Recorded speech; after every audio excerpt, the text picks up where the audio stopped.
વિદ્યાર્થીઓને પોતાનું જે સ્ટડી લાઈફ છે એમાંથી એને ગુડમાંથી ગ્રેટ બનાવવા માટે એને રાધિકા ક્લાસીસ જોઈન કરે તો સારું.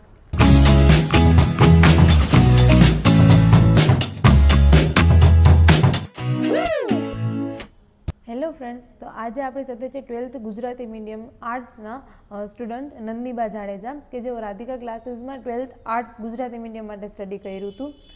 Hello Nandini. Hello ma'am.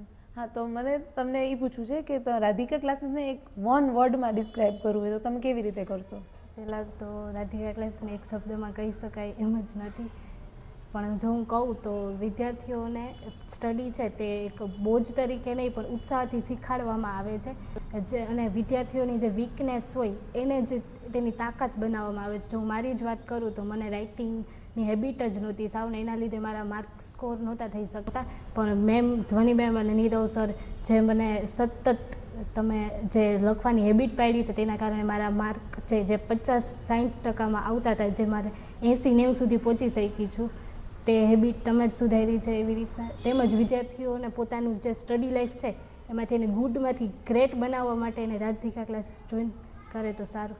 That's great compliment for us કે જો સ્ટુડન્ટ્સ તમારે પણ જો તમારી રાઇટિંગ હેબિટ સુધારવી હોય અને તમારે પણ એક્ઝામ ફોકસ લર્નિંગ કરવી હોય તો you should join Radhika classes.